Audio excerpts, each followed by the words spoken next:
now that we're back at home, I thought I'd show you some of the garden show booty. So we picked up 2 of these. They're the same for the formal garden. And we picked up one of these, which is going to go down near to the pond. I had bought a Gunnera in the past, a much smaller one, and it didn't survive to getting out to being planted. It was quite unhealthy when it arrived.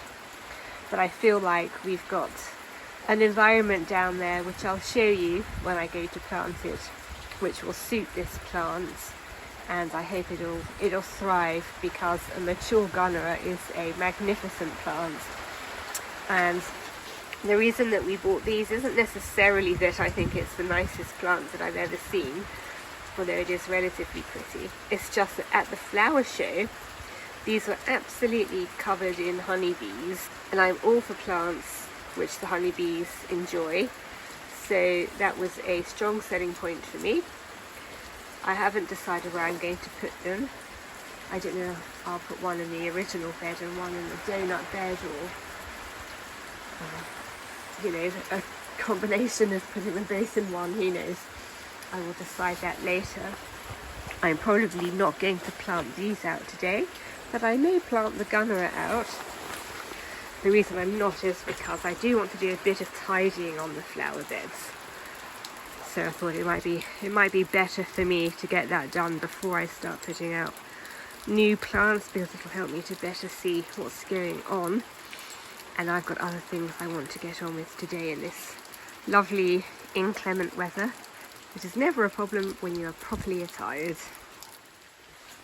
2 other things were acquired at the flower show, one of which is the trousers which I mentioned at the time, and the other of which is these, my new Japanese Secateurs. Now for ages and ages and ages I've been using these. They're by the brand Fiskars. I picked them up from Bunnings.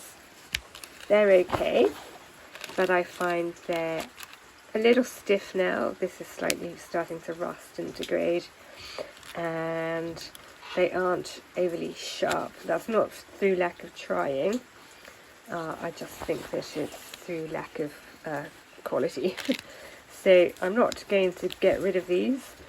I think it's good to have a backup, and they may have a place. But even though it's raining, as I say, I'm ready for that, because I'm going to be trying these out today. Here they are. If I take them out of the box,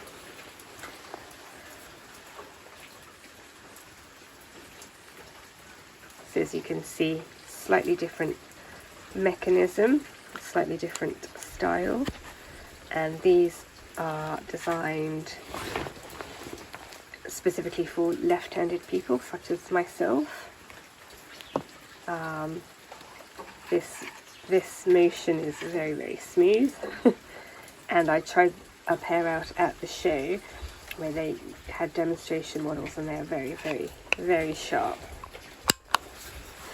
The good thing about this is that we also asked for a demonstration as to how to sharpen them, which seemed quite straightforward just with a whetstone, but we were also told that it's highly unlikely that they'll need to get sharpened very often, maybe 2, 3, 4 years.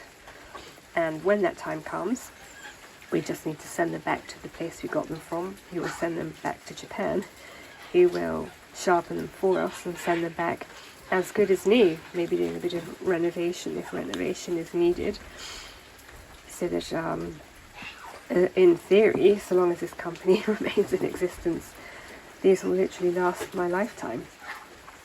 And that service is just a postage cost only, so all I need to do is pay for the postage, which is about $60 or £30. I will receive back in the post essentially a brand new pair of Secateurs, so I like that. They do require a bit more maintenance than the Fiskars, because they're made out of a different type of metal, which could be more prone to rusting. But all I need to do is make sure that I'm keeping them quite nicely oiled, clean and oiled, and that's really all there is to it. So at the time I also picked up the appropriate oil. I am about now to go and try these out in the field as I am beginning my work on getting the property ready for winter. And I'm going to start at the far side there, working my way up the hill, pruning back the tea tree hedge. So let's go and try these out. This is what I'll be working on this morning. I brought both of my secateurs with me to compare them, and having had a bit of a go already on the stretch of hedge behind me, the Fiskars are fine.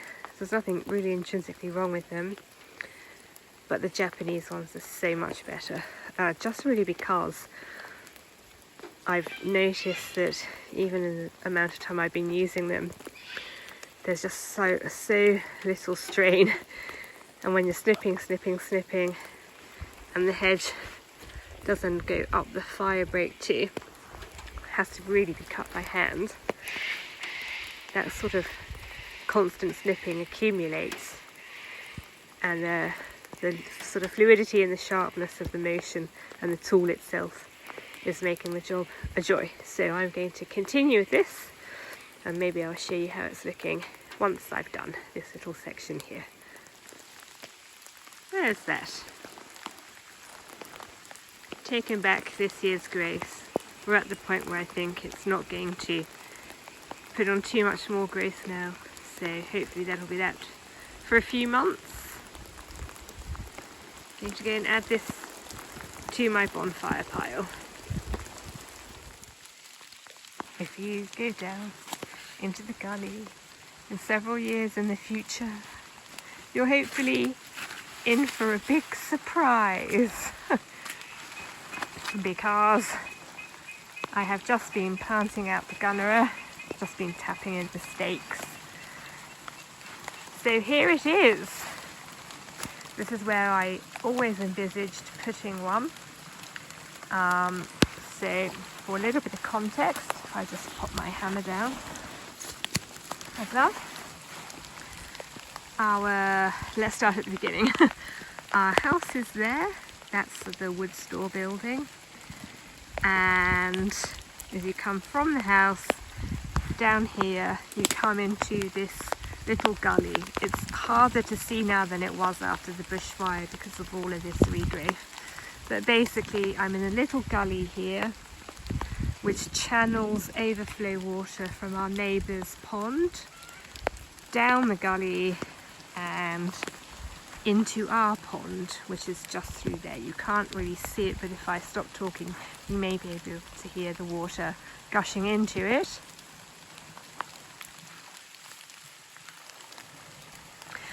And so because Gunnera prefers damp and partly shady conditions, I know that if any part of our property is going to be reliably damp, it is this part, just because of this channel and the coverage and the soil type. So it may not be as damp as if I had planted it in a garden in Scotland, but for this property, this is more or less the best that I can do for it. There are another couple of spots I might consider putting others in the future, but I wanted to start here. Now, as part of my clearing around the property, which is my autumn-winter program of activities for this year, I will be working my way around the perimeter, clearing vegetation that I don't want there. So part of that will be clearing this vegetation out here, so there's a nicer view down to the pond. This is all sprouted up after the bushfire, so I will be clearing it, and so this whole area will look slightly different come the end of autumn winter. It'll be a bit clearer and it'll help to make more of a feature of the Gunnera. But the Gunnera, being a member of the rhubarb family, is going to die down anyway, so that's why I'm not that worried about the cage being too massive for it just yet. This is really just to protect it whilst it's vulnerable against attack from kangaroos, wallabies and deer, which are our three main threats to plants throughout our property. But anyway, it's where I always thought I'd put it, is out. Hopefully it's got as good of a chance as anywhere to make a success of it. So fingers crossed for the Gunnera.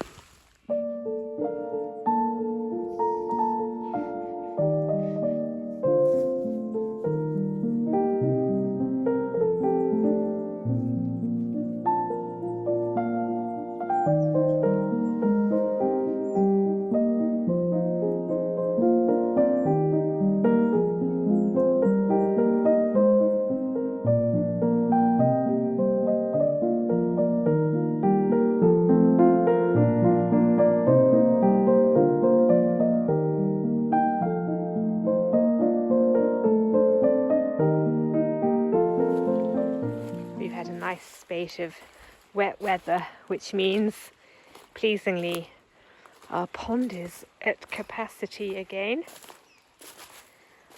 The reason that it usually isn't is because it has got a leak in that bank, so very relatively rapidly the water level is going to drop right low. However, it's at that stage now where it can't get any higher. I planted the Gunnera just over there for reference, so this is where the water that comes down the little gully feeds into the pond, and then around here there's an outlet which takes the water down a slope through a tube down to the creek, and that's to prevent this from flooding, obviously, which it could do given the chance. So that's good that that's there, but the pond could never get any fuller than this, and usually it isn't, as I say, as full as this. It's really nice to see the pond full. Getting the bank repaired is something that Will and I are looking into. It's not altogether that easy or straightforward, partly because in order to achieve it, the pond does have to be more or less empty. And actually it has been relatively wet, so that's not happening anytime soon, and there's not much we can do about that. And we were also told that it would be handy to get this grass out.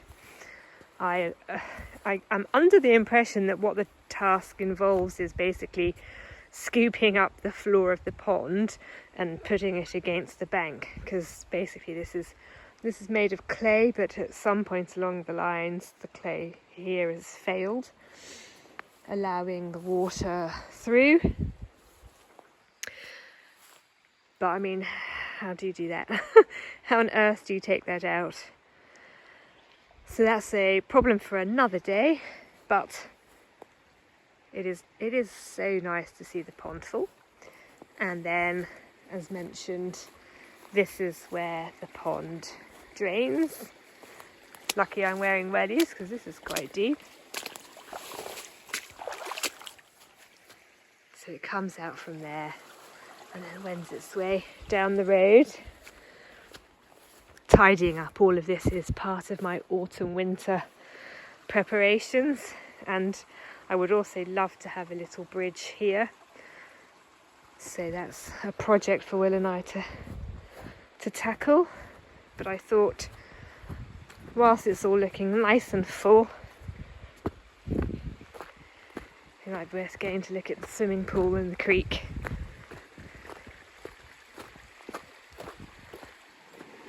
Actually, to be perfectly honest with you, I'm down at the swimming pool. This is as close as I can get, even in my wellies. I don't know that I like the look of how deep that might potentially go. Yeah, to be fair, I've never really seen it like this before. This is pretty deep. I don't suppose it could get any fuller. So there's about this little portion of beach left, and the rest of it is submerged. And the water is zooming along, but also coming this way, hence why this is flooded. And then it's all sort of meeting up and continuing the creek to the waterfall. Let's go and get a closer look at the creek.